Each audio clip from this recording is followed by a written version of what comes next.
तीसरी चीज पर मैं आ रहा हूं, गौर से सुनना। वला यग़्तब बअज़ुकुम बअज़ा अयुहिब्बु अहदुकुम अन याकुला लहमा अख़ीहि मैतन फ़करिहतुमूहु। और तुम में से कोई किसी की गीबत ना करे, पीठ के पीछे कोई किसी की बुराई ना करे।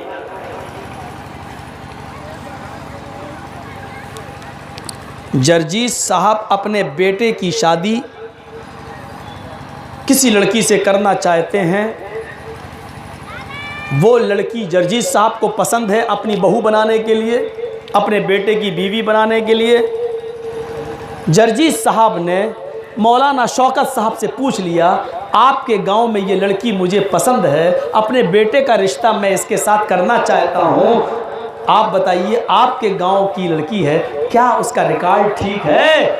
मौलाना शौकत साहब ने क्या किया, इनके लड़के का रिश्ता उस लड़की के साथ लगा था, किसी बात पर हट गया, लड़की वाले ने मना कर दिया, शौकत साहब हम आपके बेटे से अपनी बेटी का निकाह नहीं कर सकते, मजबूरी है। शौकत साहब ने सोचा, अच्छा उसकी लड़की से शादी कर रहे हैं। हाँ, अब शौकत साहब ने उसकी अच्छाइयाँ नहीं बताई, अब वो दिल में लिया था क्या, मेरे लड़के का रिश्ता इसने हटाया, इसलिए शौकत साहब ने उस लड़की पर सारी भड़ास निकाल के जर्जीस साहब से क्या कह दिया, उससे शादी कर रहे हो? अरे मेरे बेटे का भी रिश्ता लगा था, कैरेक्टर लूज है, कॉलेज में जाती है, 20-20 लड़कों से बातें करती है, अब और लड़के तो वेटिंग में हैं, एक छोड़ेगा तब दूसरे का नंबर लगेगा, इतना रिकॉर्ड खराब है। एक बुराई में 99 झूठ मिलाकर पेश करके उसको पेश कर दिया। जर्जीस साहब हट नहीं करेंगे शादी, लीजिए, ये गीबत की इंतहा हो गई है आज। और जानते हो, आए हाय, दिल चाहता है कि तुम्हें एक ज़बरदस्त वाक़या सुना दूं, मुझे ये वाक़या बहुत पसंद है। हज़रत उमर फ़ारूक के पास एक शख्स आया, देखिए बुराइयों पर कैसे पर्दा डालने का हुक्म दिया, बुराई हो भी चुकी तब भी। क्या हो गया, क्या ये ऐसे बंद कैसे हो गया? सुनिए, हज़रत उमर फ़ारूक के पास एक शख्स आया, कहने लगा अमीरुल मोमिनीन एक मसला पूछने आया हूं। कि बताइए। कहा कि मेरी बेटी जब 5 साल की थी, सुनिए आपको जाना है तो जाइए, लेकिन ये वाकया सुनकर चले जाइए, आपको इजाज़त देता हूँ, वैसे भी आधे से ज़्यादा लोग जा चुके हैं, रात में 1 बजे टाइम दोगे तो यही होगा, मेरे नाम पर बुलाते सबको हो, बोलते दूसरे लोग हैं, ये हमारे ऊपर सबसे बड़ा जुल्म होता है। भीड़ मेरे नाम पर आ रही है, सुनने मुझे आ रही है, और मुझे उस वक्त देते हो जब आधे से ज़्यादा लोग चले जाते हैं, तो ये भी जलसों के खिलाफ है भाई, आप मेरे नाम पे बुलाएं और हम ही को सुनाने को ना मिले। ये जो चीज़ें मैं बता रहा हूँ ये सबको सुनने की थी, ये ज़रूरत है आज हमारे मुआशरे की, ये ज़रूरत है आज हमारे समाज की। सुने, हज़रत उमर के पास जो शख्स आया, कहने लगा अमीरुल मोमिनीन मसला बताइए। का क्या? कि मेरी बेटी 5 साल की थी, उस वक्त मैं और मेरी बेटी दोनों इस्लाम ले आए, यानी मुसलमान हो गए। हज़रत उमर ने कहा माशाअल्लाह, अल्लाह बरकत दे आप दोनों के इस्लाम में। कहा अमीरुल मोमिनीन अब मेरी बेटी की उम्र 22 साल हो चुकी। अच्छा, 5 साल की उम्र में मेरी बेटी इस्लाम लाई और अब उसकी उम्र 22 साल हो चुकी। इतने दिन का जमाना, इतने साल का जमाना उसने मेरे साथ गुजारा, लेकिन मसला पूछने ये आया हूं कि मेरी बेटी से अब 22 साल की अब हुई, लेकिन 2 साल पहले, यानी जब उसकी उम्र 20 साल की हो गई थी, 2 साल पहले मेरी बेटी से एक जुर्म का सुदूर हो गया, एक जुर्म की मुर्तकिब हो गई, और वो जुर्म ये था अमीरुल मोमिनीन वो अपनी जवानी को कंट्रोल ना कर सकी और वो एक लड़के के साथ जिना कर बैठी। अमीरुल मोमिनीन ने आंखें बंद की, उफ। अच्छा, फिर कहा अमीरुल मोमिनीन जिना तो उसने कर लिया, लेकिन जिना के बाद जब उसकी जवानी का जुनून ठंडा हुआ तो उसको पछतावा हुआ कि मैंने ये बहुत गलत कदम उठा लिया। अमीरुल मोमिनीन, मैं मस्जिद में नमाज पढ़ने के बाद घर के अंदर गया तो मैंने देखा कि मेरी बेटी किचन के अंदर है और उसने छुरी अपने हाथ में ले रखी है। वो अपने पैर पे मार रही थी, उसने अपनी रान पर भी छुरी मारी, उसने अपने हाथ पर भी छुरी मारी, उसने अपने इस सीने पर भी छुरी मारी, उसने अपने दूसरे सीने पर भी छुरी मारी। इतने हिस्सों पर वो छुरी मार चुकी थी। फिर उसने लास्ट में अपने गले पर छुरी रख दी। इसी बीच में किचन में घुसकर मैंने अपनी बेटी का हाथ पकड़कर सबसे पहले छुरी उसके हाथ से छीन कर फेंकी और मैंने उसको गले पर छुरी नहीं चलने दी। अमीरुल मोमिनीन, मैंने अपनी बेटी से पूछा कि मेरी बेटी, तुम जानती नहीं हो खुदकुशी करना हराम है? कहने लगी, अब्बू मुझे मालूम है, लेकिन मुझे अभी जिंदगी अच्छी नहीं लग रही है, मैं चाहती हूँ कि मैं मर जाऊं। कहा, बेटी तुम जिस हाल में मरने की कोशिश कर रही हो, तुम्हें मालूम नहीं कि अल्लाह के नबी ने फरमाया, जो आग में जलकर अपने आप को खत्म करेगा, कयामत के दिन जहन्नम में वो आग में ही जलता रहेगा। जो जहर खाकर जिसने अपने आप को मारा, वो जहन्नम में जहर ही खाता रहेगा।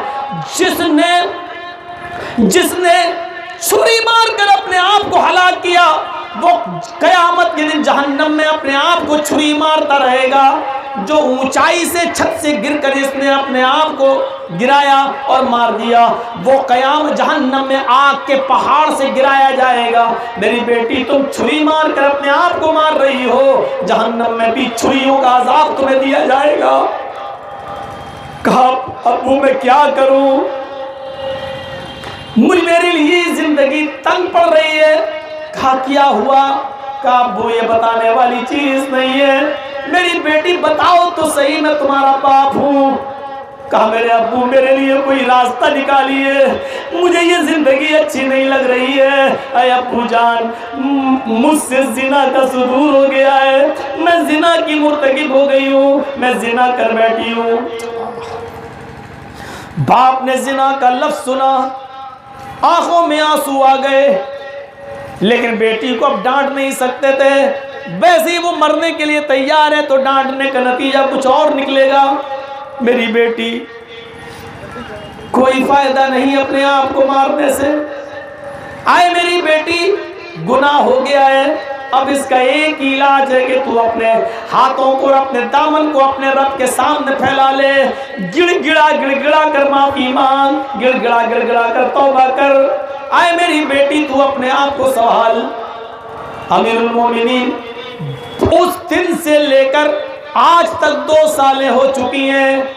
मेरी बेटी मुसल्ला और जाए नमाज और दुआ, इसके अलावा कोई चीज नहीं जानती है।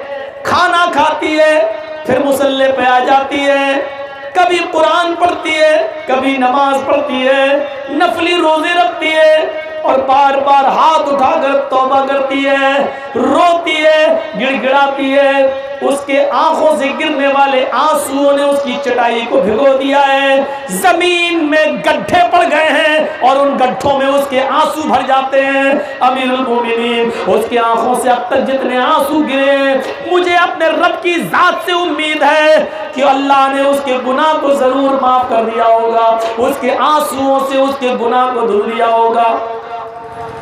हजरत उमर ने कहा, मेरे पास किस लिए आए हो? कहा, मैं सिर्फ ये पूछने आया हूं कि मेरी बेटी का रिश्ता आ रहा है। 2 साल जिना के गुजर चुके हैं। मेरी बेटी को नमाज पढ़ते हुए, इबादत करते हुए जिन औरतों ने देखा, उन्होंने अपने घर में इसका जिक्र किया। वो बड़ी पारसा और नेक लड़की समझती है। एक लड़के का पैगाम आया मेरे घर, वो बड़ा दीनदार है, बड़ा नेक है। वो कहता है कि हम आपकी दीनदार और नेक लड़की से शादी करना चाहते हैं। अमीरुल मोमिनीन, इधर अल्लाह के नबी का फरमान है कि कोई दीनदार नेक लड़का तुम्हारी बेटी के साथ रिश्ते का पैगाम भेजे तो तुम उसका इनकार मत करो। फज़व्विजूहु, अपनी बेटी का निकाह उसके साथ कर दो। इल्ला तफ़अलू तकुन फितनतुन फिल अर्द, अगर तुमने उस दीनदार लड़के को निराश लौटा दिया, उस नमाजी और दीनदार लड़के का पैगाम तुमने रिजेक्ट कर दिया, तो दुनिया में फितना फैलेगा और फसाद तुम देखोगे। अल्लाह अमीरुल मोमिनीन, ये हदीस कहती है कि उस दीनदार लड़के का रिश्ता और पैगाम मैं न लौटाऊं। तो कहा, तो तुमसे किसने कहा लौटा दो, शादी क्यों नहीं कर देते? अमीरुल मोमिनीन, यही तो पूछने आया हूं। उस दीनदार लड़के को मैं छोड़ना नहीं चाहता, उसको अपना दामाद बनाना चाहता हूं और अपनी बेटी से उसका रिश्ता करना चाहता हूं। लेकिन प्रॉब्लम यह है कि मेरी बेटी जो 2 साल पहले जिना कर चुकी है, वो जिना वाली बात मैं उस नौजवान को बताऊं या ना बताऊं? अमीरुल मोमिनीन, अगर मैं ये कह दूं कि मेरी बेटी से जिना हो चुका है, एक बार वो जिना कर चुकी है, देखो अगर मैं सच सच उस लड़के को बता दूं और धोखा ना दूं, तो अगर सच बता दिया तो डर लगता है कि वो लड़का जिना का नाम सुनकर कहीं मेरी बेटी के पैगाम को ठुकरा ना दे, मेरी बेटी के रिश्ते को ठुकरा ना दे, क्योंकि वो बड़ा दीनदार है। जिना का लफ्ज सुनते ही कहीं वो बिदक ना जाए और मैं दीनदार लड़के से महरूम ना हो जाऊं। और अगर नहीं बताऊं और चुपके से अपनी बेटी का निकाह उसके साथ कर दूं, ना बताऊं और चुपके से उस अपनी बेटी की शादी उसके साथ कर दूं, तो डरता हूं इस बात से कि कयामत के दिन अल्लाह मुझसे सवाल न कर ले कि जब तेरी बेटी से जिना हुआ और तुझे मालूम था, तो फिर तूने एक नौजवान को धोखा क्यों दिया, उसको तूने जिना की हुई लड़की क्यों दे दी, उस नौजवान की दीनदारी से तूने खिलवाड़ क्यों किया? मुझे डर लगता है, मैं क्या करूं? हाय हाय, कितना आसान लफ्ज़ सुन लिया है ना, जिना कितना गंदा काम है। लेकिन हज़रत उमर का जवाब देखो इस पर। फरमाया, इधर आ, तूने अभी खुद कहा कि वो 2 साल से तौबा कर रही है कि हाँ, तूने अभी मुझसे खुद कहा कि वो इतना रोई कि उसके आंसू से ज़मीन में गड्ढे पड़ गए। हाँ, तूने अभी मुझे खुद बताया कि चटाई तक आंसुओं से तर हो जाती है। हाँ, तो आए मेरे भाई, क्या तूने कुरान नहीं पढ़ा? अल्लाह फरमाता है, अत्ताइबु मिनज़्ज़म्बि कमन ला ज़म्ब लहू, जो अपने गुनाह से तौबा कर ले, जो अपने गुनाह से तौबा कर ले वो ऐसा हो जाता है, जो अपने गुनाह से तौबा कर ले वो ऐसा हो जाता है जैसे उसने गुनाह किया ही नहीं। वो ऐसा हो जाता है जैसे उसने कोई गुनाह किया ही नहीं। तो जब तेरी बेटी गुनाह से तौबा कर रही है, तो अल्लाह की ज़ात से उम्मीद रख और कुरान के मुताबिक ये मान ले कि मेरी बेटी से गुनाह हुआ ही नहीं। तौबा करने वाला गोया कि ऐसा हो जाता जैसे उसने गुनाह किया ही नहीं। और सच तो अल्लाह ही जाने कि उसकी तौबा कबूल हुई या नहीं। हमें तो कुरान के ज़ाहिरी लफ्ज़ पर अमल करना है। जब तौबा कर रही है और तौबा वाला ऐसा होता जैसे उसने गुनाह किया ही नहीं, तो समझ ले कि तेरी बेटी से जिना हुआ ही नहीं। और जा चुपके से, जा चुपके से अपनी बेटी का निकाह उस नौजवान के साथ कर दे और किसी को भी मत बता, यहाँ तक कि उस लड़के को भी मत बता कि तेरी बेटी से जिना का सुदूर हुआ है। तेरी बेटी के तौबा और इस्तिग़फ़ार ने ज़रूर अपने रब को मना लिया होगा और उसके रब ने उसको माफ़ कर दिया होगा। जा चुपके से उस दीनदार लड़के से अपनी बेटी का निकाह कर दे, किसी को मत बता। तूने मुझे भी बताकर अच्छा नहीं किया। जब अल्लाह ने तेरी बेटी के ऐब को छिपा लिया तो तू कौन होता है उसको जाहिर करने वाला? जब अल्लाह ने तेरी बेटी के ऐब पर पर्दा डाल दिया तो तू कौन होता है उसको बताने वाला? कौन होता है उसको जाहिर करने वाला? इस तरीके से गुनाहों पर पर्दा, बुराइयों पर पर्दा डालने का हुक्म दिया था शरीयत ने। आज हम एक बुराई किसी के अंदर देख ले तो समाज में, सोसाइटी में, जलसों में पता नहीं कहां कहां हम उसको नंगा करते हैं, उसको बदनाम करते हैं, उसके पीछे पड़ के रह जाते हैं। ये हसद, ये कीना, ये बुग़्ज़, ये इनाद, ये दुश्मनी हम मौलवियों के अंदर सबसे ज्यादा भरी पड़ी है। एक मौलवी दूसरे मौलवी को उठता हुआ और तरक्की करते हुए देखना गवारा नहीं कर रहा है। मेरे प्यारे साथियों, जब उलमा के दिल से हसद नहीं निकलेगा, जब मौलवियों के दिल से कीना और कपट नहीं निकलेगा, तो माफ कीजिएगा, ये भोली भाली आवाम कैसे कीना कपट निकालेगी अपने दिलों के अंदर से, अपने सीने के अंदर से।